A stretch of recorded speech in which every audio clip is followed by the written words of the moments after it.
2 Samuel 9:1, eu vou falar hoje sobre a origem da dívida. Diga, a origem da dívida. Vamos ler aqui e eu vou explicar esse título. 2 Samuel 9:1 diz assim: certa ocasião, Davi perguntou: resta ainda alguém da família de Saul, a quem eu possa mostrar lealdade por causa da minha amizade com Jonatas? Este é o texto base em que eu vou transcorrer e depois voltar para ele. Repito, certa ocasião Davi perguntou: resta ainda alguém da família de Saul a quem eu possa mostrar lealdade por causa da minha amizade com Jonatas? Senhor, que a tua palavra traga um verdadeiro refrigério esta noite, que traga avivamento, que traga conserto. Por favor, Senhor, traz revelação agora, Pai, em nome de Jesus. Amém. Glória a Deus. Querido, sem entrar tanto no mérito aqui do que é essa história, você já sabe que essa história vai parar em Mefibosete. Você sabe que essa história se origina numa aliança de Davi com Jonatas, quando Jonatas era vivo e Davi era só um candidato a rei. Ele era ungido, mas não era rei. Lá atrás, quando Saul governava, eles fizeram uma aliança de amizade. E passou o tempo, Jonatas morreu, que era o filho de Saul. Saul morreu, e depois de um tempo, Isbosete morreu, todo mundo morreu, e Davi é o rei. Então vamos chutar aí 30 anos. Vamos chutar 30 anos daquele tempo, 25 anos daquele tempo até aqui, porque não dá para saber a cronologia desse texto de 2 Samuel 9. Então, se você botar 30, 25, 30 anos da aliança com Jonatas até esse versículo aqui, 25 anos depois, 30 anos depois, Davi se recorda e ele diz assim: quem existe ainda vivo da família de Jonatas para que eu possa fazer algo por ele, em nome do meu amigo Jonatas? Queridos, o que é que leva um homem a se cobrar para fazer algo bom? O que leva uma pessoa a cobrar de si mesmo uma atitude boa? Porque observe bem, não há Bíblia aqui, não há mandamento aqui, não há igreja, não há discipulado, não há nada aqui que obrigue Davi a ter um pensamento desses. Esse pensamento não é fruto de pregação, não é fruto de lei, não é fruto de nada. Davi simplesmente parou, pensou e virou para os conselheiros e disse: tem alguém vivo para eu demonstrar generosidade e bondade? Irmãos, eu fiquei pensando numa madrugada em que Deus me deu essa palavra, lá no início de janeiro, e eu disse: eu não sei quando eu vou falar essa palavra, mas foi claramente, falei com o Fernando, inclusive, que eu ia falar essa palavra. Essa palavra chama a gente para algo muito sério. Existe uma dívida dentro do coração de Davi que não foi gerada por um erro. Os irmãos acharam, talvez, quem viu o card, que estávamos tratando aqui de dívida financeira. Ou seja, qual a origem da dívida? A origem da dívida geralmente é um erro de planejamento financeiro. Alguém se excedeu nas suas compras e por isso hoje tem uma dívida. Hoje ele tem um débito por causa de um erro ou por causa de um erro de outrem. Mas não se trata disso aqui. Aqui há uma dívida de si para consigo. Aqui há uma dívida interior para gerar uma ação. Ou seja, Davi se sente endividado sem que ninguém o tenha endividado.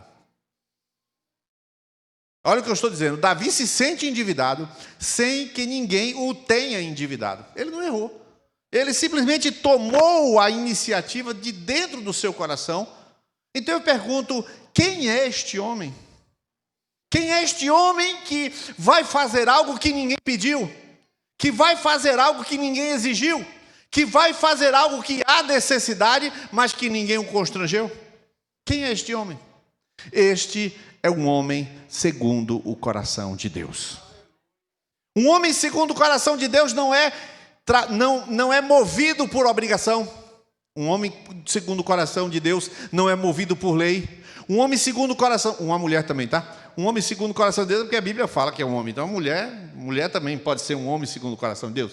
Um ser humano segundo o coração de Deus. É um ser humano movido por algo que não o constrange e o obriga. Ele é movido por algo que vem de dentro. É algo que não se explica. Irmãos, e eu comecei a pensar um pouquinho sobre esses textos bíblicos, porque você começa a perceber que os apóstolos, quando pregaram, e agora eu vou abrir Atos 10, 38, você começa a perceber, quando transita nos evangelhos, que os apóstolos receberam a missão de irem pregar. Agora começa a passar o bolo, mas eu vou pedir aos irmãos que não caiam na tentação, tá? Só os que podem comer são aqueles que o bolo não é tentação, é uma dádiva do Senhor. Mas não caiais em tentação, é porque está escrito. Voltando aqui, os apóstolos, eles estão pregando a palavra, mas eles não estão pregando a palavra impulsionados por nada de dentro. Eles estão pregando a palavra, os apóstolos, enquanto Jesus os manda. Ele disse: vai pelas aldeias e não entrem pelas aldeias dos samaritanos. Ide as ovelhas perdidas da casa de Israel e dizei: é chegado o reino de Deus, curar enfermos, expulsar os demônios, de graça recebeste, de graça dai. Então os caras saem. Lucas capítulo 10 diz que os 70 também saíram e quando voltaram chegaram: Senhor, até os demônios se nos sujeitam. Mas observa a diferença entre os apóstolos e Jesus. Atos 10, 38, diz o texto da palavra: como Deus ungiu a Jesus de Nazaré, com o Espírito Santo e poder, e como ele andou por toda parte fazendo bem e curando todos os oprimidos do diabo, porque Deus estava com ele. O que você vê? Que Jesus sim, por toda parte fazia o bem. Ele tinha uma motivação que vinha dele. A motivação dos apóstolos não era essa. Os apóstolos foram porque Jesus mandou, mas também não mandasse não ia. Também se não mandasse não ia. Os apóstolos pregaram porque quiseram. Não porque quiseram, mas porque Jesus os constrangeu. Quer ver? Nós vamos ver aqui nos evangelhos, em Lucas capítulo 8, verso 38 e 39, abra sua Bíblia. Eu vou ler poucos versículos hoje, tá? Lucas capítulo 8, verso 38 e 39. Não deixe de abrir a sua Bíblia ou de comer seu bolo, ou um ou outro, né? Não dá os dois. Cuidado para não comer a Bíblia. Eu já fui beber uma vez, estava na mão o copo e um copo, o microfone e um copo. E eu estiquei para a boca o copo de água e me molhei todo, né? Está com os dois na mão. Então, cuidado com isso. Lucas 8, 38 e 39. O homem de quem haviam saído os demônios suplicava-lhe que eu deixasse ir com ele. Mas Jesus o mandou embora, dizendo: volte para casa, conte o quanto Deus lhe fez. Assim o homem se foi e anunciou a toda a cidade o quanto Jesus tinha feito por ele. Olha só isso. Os apóstolos saíram porque Jesus mandou. Não vou abrir os textos de Mateus 10 e Lucas 10. Mas este homem endemoniado, ele, quando teve uma libertação, que o Senhor o libertou daqueles demônios que tomavam eles, eram muitos, era legião o nome daqueles demônios. Quando ele foi liberto, instantaneamente pulsou dentro dele um desejo de seguir Jesus. E esse desejo era tão intenso de fazer algo, que ele dizia: eu vou seguir o Senhor. Aquilo não era gerado por uma teologia, não era gerado por culto, era gerado de uma fonte dentro dele, que impulsionou aquele homem. E aí Jesus falou: não, volte para a sua casa e conte para aqueles lá quão grandes coisas o Senhor te fez. Aquele homem virou as costas para Jesus e saiu correndo dizendo como Jesus é maravilhoso. Então observa o que acontece. Parece que esta dívida que nasce no coração de alguém impulsiona esse alguém a fazer muito mais do que ele faria se ele fosse obrigado. Abra aí João capítulo 4, verso 28 a 30. Jesus está conversando com a mulher samaritana. Alguém pode trazer uma aguinha aqui? João 4, 28 a 30. Jesus está conversando com a mulher samaritana e diz assim: então, deixando o seu cântaro, a mulher voltou à cidade e disse ao povo: venham ver um homem que me disse tudo o que tenho feito. Será que ele não é o Cristo? Então saíram da cidade e foram para onde ele estava. Olha essa mulher samaritana. Conversou com Jesus, bateu um papo com Jesus. Jesus falou quem ela era, não sei o quê, dos maridos, tal. Falou do Monte Gerizim, do Monte Sião, tarará. Aquela mulher ficou tão impactada que ela foi fazer algo por vontade própria. Ela foi impulsionada por aquilo que eu nessa noite estou chamando de dívida. Ela se endividou para com aqueles que não conhecem Jesus. E ela, ao se endividar, ela saiu correndo e começou a pregar, falar de Jesus para aqueles homens, e diz que a cidade foi toda a ouvir Jesus. E o texto, na sequência, do verso 34 em diante, diz assim: não é por tua causa, mas nós mesmos vimos quem é esse homem. Ou seja, aquele mover daquela mulher foi uma dívida. Eu coloco com esse termo de dívida aquele impulso interior que não é uma obrigação, é pura vida. E isso é forte, queridos, porque 1 Coríntios 9:16, eu queria que você que puder não levantar, seria melhor. Você vai levantar, tudo bem, mas é só porque a gente já está entregando os bolos, então já fica muita gente circulando, distrai um tiquinho, mas tudo tranquilo. 1 Coríntios 9:16, a gente vai ler esse texto. Paulo, agora já é um apóstolo, ele é um apóstolo cheio do Espírito, ele vai explicar no verso 16, 23 e 27. 16 ele diz assim: contudo, quando prego o evangelho, não posso me orgulhar, pois me é imposta a necessidade de pregar. Ai de mim se não pregar o evangelho. Ai de mim se não pregar. O que vai acontecer comigo? Me é imposta uma obrigação? Verso 23 diz o quê? Faço tudo isso por causa do evangelho, para ser co-participante dele. E no 27 ele fala, 9:27, mas esmurro o meu corpo e faço dele o meu escravo, para que depois de ter pregado aos outros, eu mesmo não venha a ser reprovado. Então observa, quem está mandando Paulo fazer? Ninguém. Ele impôs a si próprio uma dívida, um débito, uma obrigação. Não existe essa história de ele dizer, alguém me manda. Eu mesmo mando, eu mesmo sinto na necessidade de fazer aquilo. Então isso aí fica muito claro. Agora eu vou fazer os meus comentários. Está faltando somente 3 textos. Os meus comentários. Que isto acontece com todas as pessoas que têm um encontro genuíno com Jesus. Dentro dos seus corações é plantado um sentido de necessidade para o outro. Isto porque, quando Deus chamou Abraão, lá em Gênesis capítulo 12, verso 1 a 3, Deus inventou um método, criou um método, estabeleceu uma estratégia que nunca mais foi anulada e removida. Deus estabeleceu com Abraão: sai da tua terra, da tua parentela, para a terra que eu te mostrarei. Farei de ti uma grande nação, abençoarei por ti todas as famílias da terra, abençoarei aqueles que te abençoarem. Então ele diz: amaldiçoarei os que te amaldiçoarem, e em ti serão abençoados todas as famílias da terra. Deus fez isso mostrando que, quando ele escolhe uma pessoa, ele está olhando os outros. Por exemplo, Deus olhou o Nova Paraíso, que é lá perto de Jacobina, e Deus veio aqui em Feira de Santana e levou a Lisiana Cristóvão. Deus foi lá em Panambi e levou Gilmar e Mari. Mas Deus estava olhando o Novo Paraíso quando veio aqui em Feira dar uma passeadinha e mandar a gente enviá-los. Foi assim que Deus fez. Carliston passou lá em Miguel Calmon, e Ney estava lá, e ele chamou Ney e falou: eu quero você morando aqui.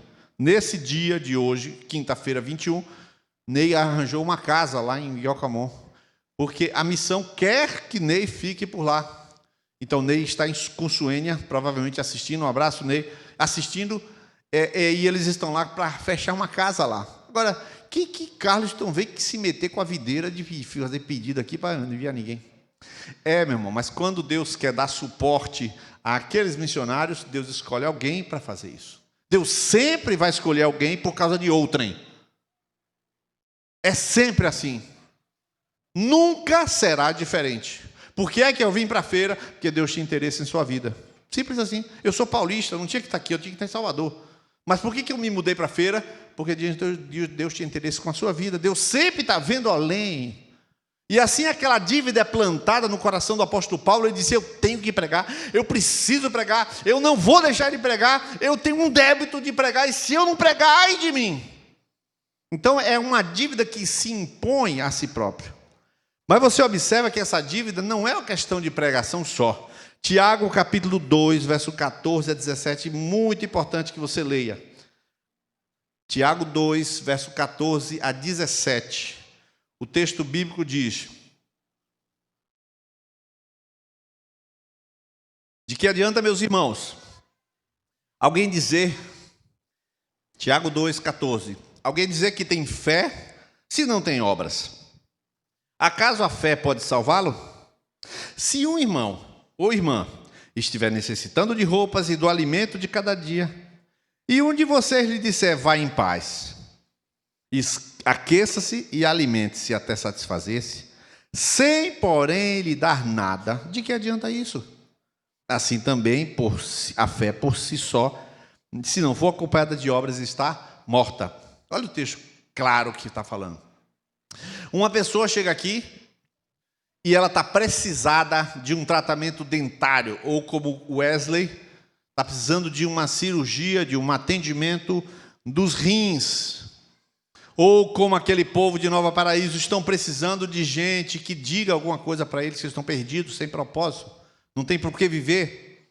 Ou a pessoa está precisando de um emprego, ela está no nosso meio aqui, e se eu não me sinto endividado para fazer algo pela pessoa, a pessoa está ali precisada de algo, e eu não sinto algo para fazer por ela, eu estou com problema. Porque a necessidade está diante de mim. As necessidades são muitas.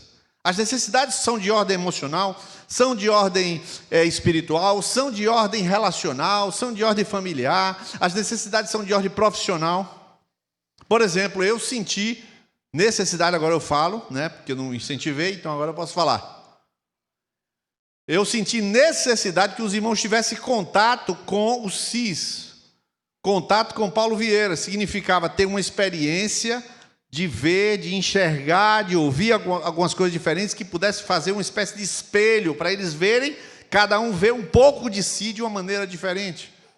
E então eu, não no microfone, mas isoladamente, comecei a conseguir vários login, um bocado de coisa para tudo de vocês irem e tal, todo mundo ir, para ter uma experiência. Essa experiência vai converter você? Não. Vai levar você para o céu? Não. Mas essa experiência vai adicionar alguma coisa para você. Então, se eu vejo a fazer isso aí com você, aí eu não vou fazer isso por você. Como é que eu não vou fazer uma coisa por você? Como é que eu vendo uma necessidade, eu não me movo? Internamente ninguém me mandou. Aí o camarada estava atendendo lá, o Vitor. Aí ele, pera um pouquinho. Aí ele parou. Aí ele gravou um áudio, um vídeo do Paulo Vieira. Aí o Paulo botou para ele assim, olha... Aí, como é o nome dele? Nils. Aí o Paulo Vieira não acertou dizer meu nome? Lamentável, terrível.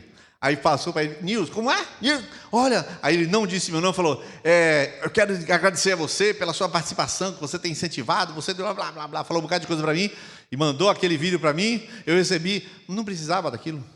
Porque eu estou movido não por elogio, não por uma coisa externa, está aqui dentro, eu tenho que fazer alguma coisa para você sair do imobilismo da sua passividade. Todas as pessoas que são movidas por Deus, vêm de dentro a fonte.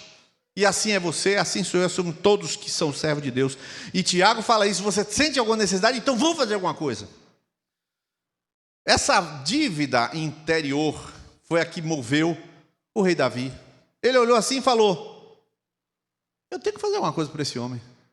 E o cara fazia o quê, Davi? Pelo amor de Deus, o cara é da família de Saul. Deixa o cara, Deus julgou ele, matou ele. Ele não presta ninguém daquela casa.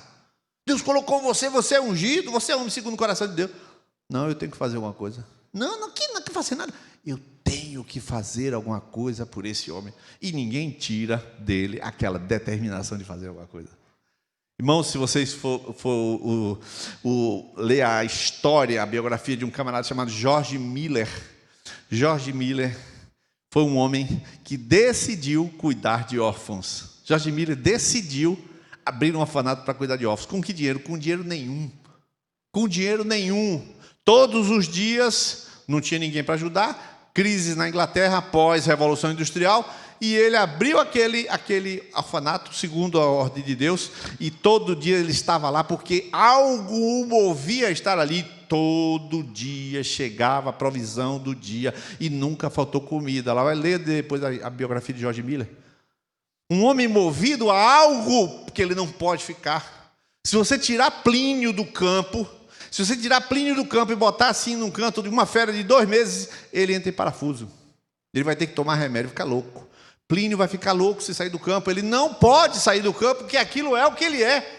Aquilo toma o seu coração. Uma pessoa que vê a necessidade.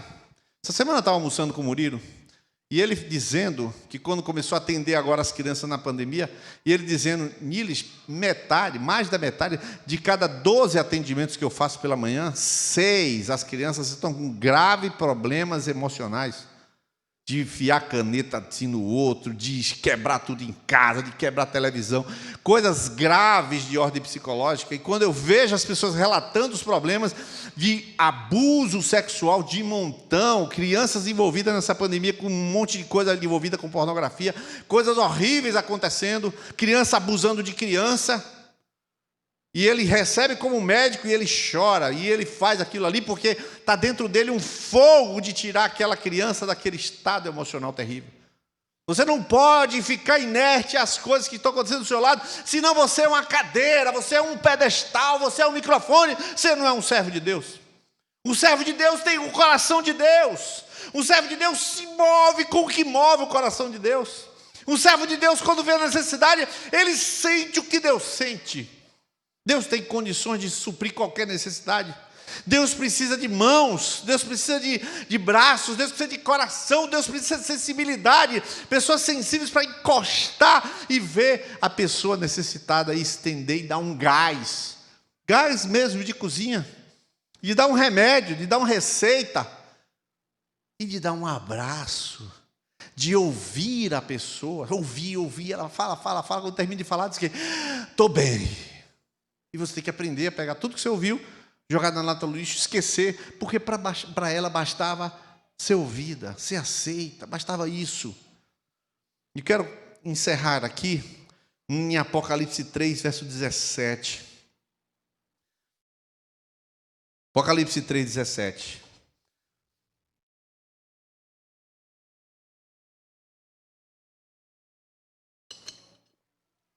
O texto bíblico diz assim: você diz, estou rico, adquiri riquezas e não preciso de nada. Não reconhece, porém, que é miserável, digno de compaixão, pobre, cego e que está nu.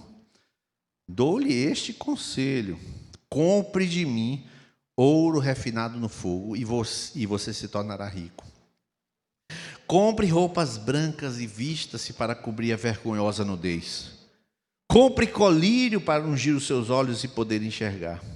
Repreendo e disciplino aqueles que eu amo. Por isso, seja diligente e arrependa-se.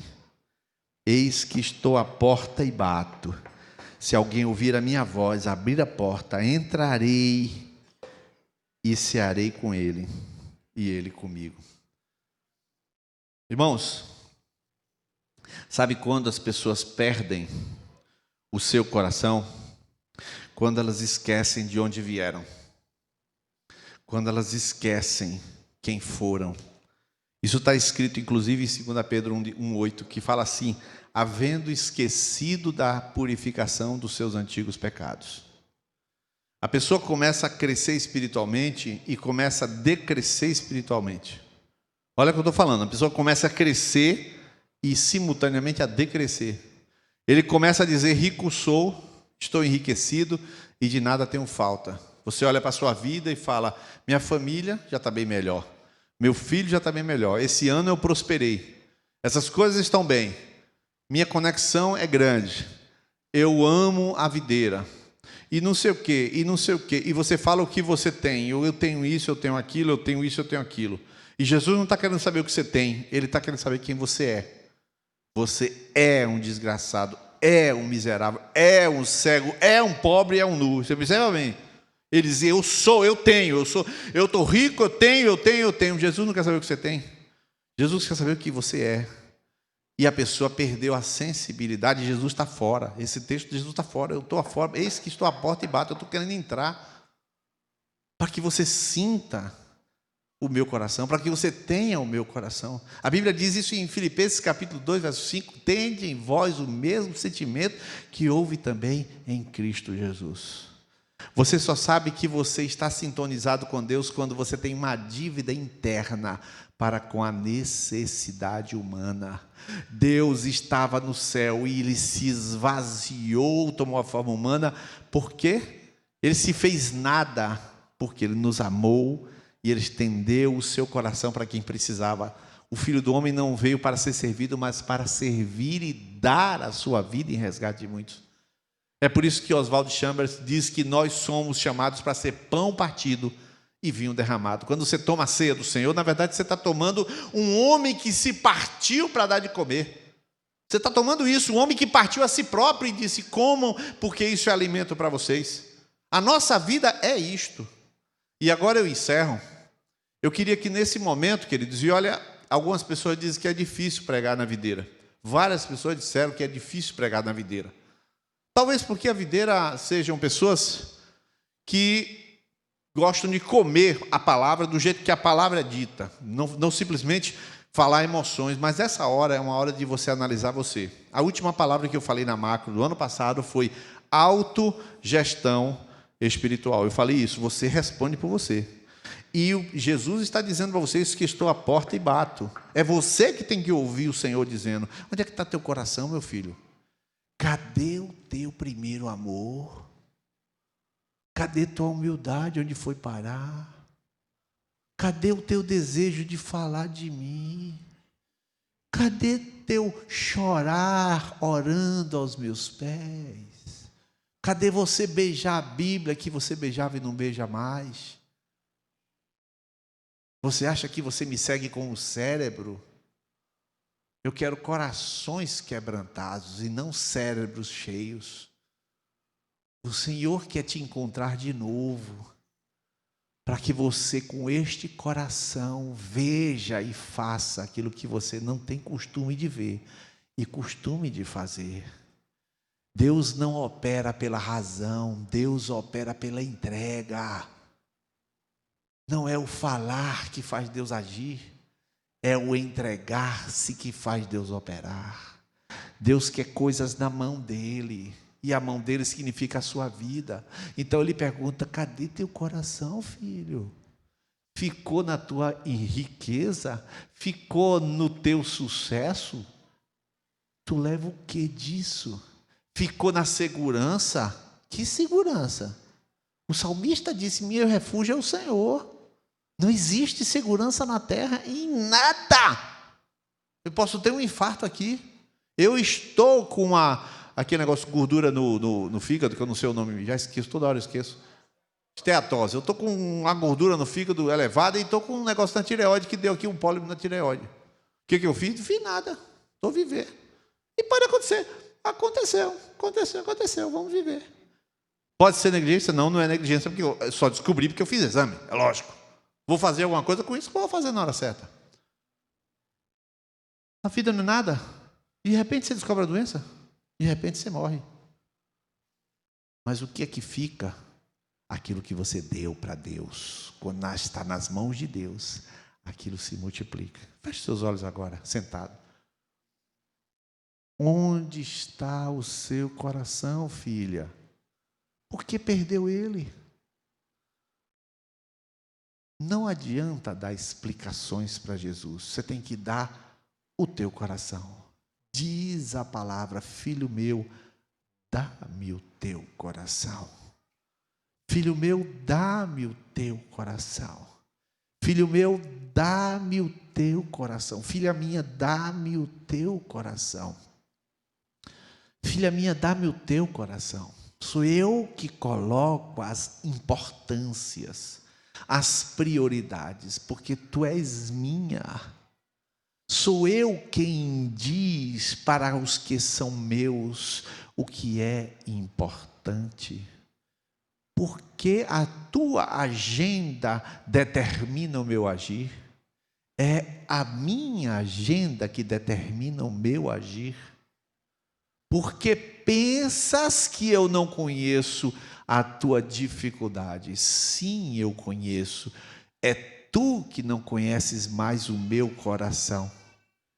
Eu me movo na direção do meu amor. Eu me movo na direção do meu propósito, diz o Senhor.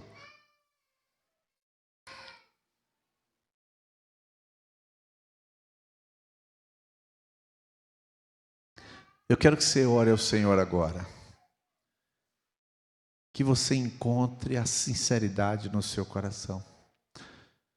Quantas palavras serão necessárias para você se render como Isaque nas mãos de Abraão?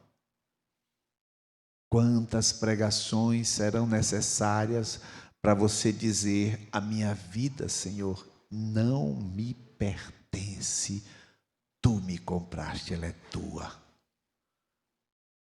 Quero que você faça agora a sua oração.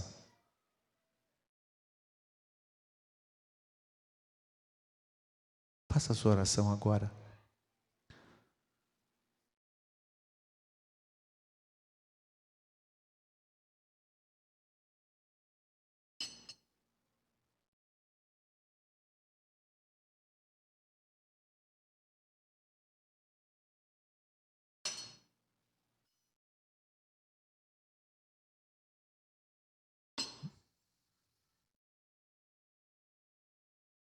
Não é para fazer oração com o pensamento, é com a boca, querido. Não existe oração com pensamento. Só existe oração com a boca, ou em línguas ou em português.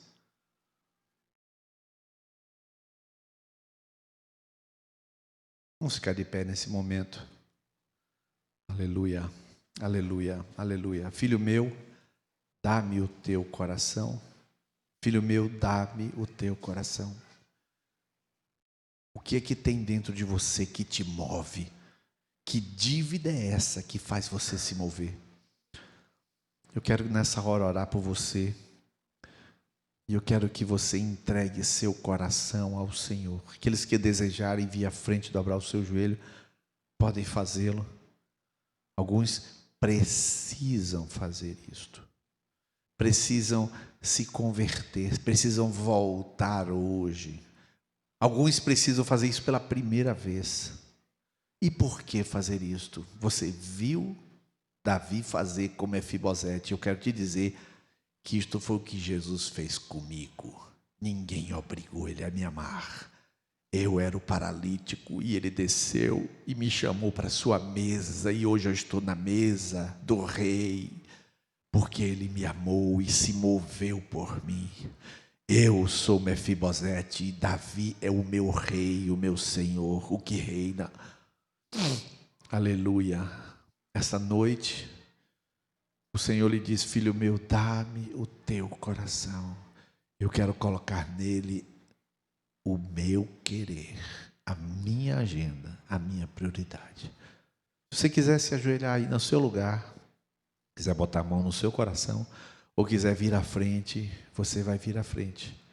Senhor Jesus, esta noite nós estamos aqui sabendo que o teu Espírito Santo está aqui. E ele é o dono do povo, comprado pelo sangue de Jesus. Este povo que tem dono e que o maligno não lhe toca.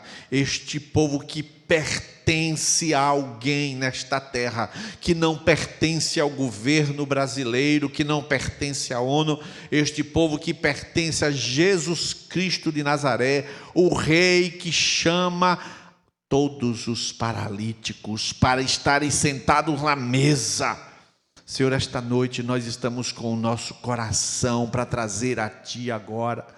Senhor, há muitos, Senhor, que esta noite estão entregando ao Senhor este coração. Senhor, planos e propósitos que são os Teus para as suas vidas. Planos e propósitos que estão no Teu coração para as suas vidas.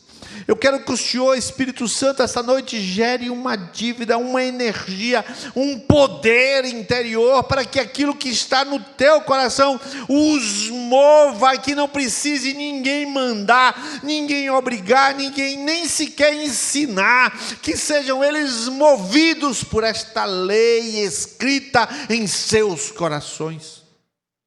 Leis escritas não com dedo de homem, mas escritas pelo poder do Senhor. E que haja um mover em direção ao pobre, em direção ao evangelismo, em direção ao discipulado, em direção ao aconselhamento, em direção ao repartir, em direção à necessidade, em direção a missões, em direção, Senhor, à obediência. Que haja um mover nesta igreja, vindo de dentro, Senhor. Que a origem seja esta gratidão por um Deus que nos chamou para a mesa. Como Davi chamou Mefibosete e, não se importando com aquela condução, o fez sentar na mesa do rei. Nós estamos sentados na tua mesa e nós queremos, em gratidão, colocar os nossos corações a teu serviço. Senhor, que Marlene, quando chegar ali em Aracaju, que seja um instrumento movido e que ninguém a obrigue, que ninguém inste com ela, que ninguém faça nada com ela, que ela se mova, Senhor. Que Fernando, naquela fazenda, ore pelos enfermos e reparta, meu Deus, aquilo que lhe cabe. Que cada pessoa onde estiver, olhe nos olhos da necessidade, do necessitado, e confira a ele uma palavra que transforme. Senhor, que esta igreja seja movida pelo teu Espírito, que estes corações encontrem os Mefibosete que estão perto de nós, para que haja, Senhor, uma grande colheita, uma grande transformação, uma grande disseminação do teu poder e do teu amor em torno daqueles que conhecemos, e que assim seja em nome de Jesus, para a tua glória e louvor. Amém e amém. Glória a Jesus. A Ele a honra, a Ele a glória, a Ele o louvor, a Ele a majestade. Glória a Jesus.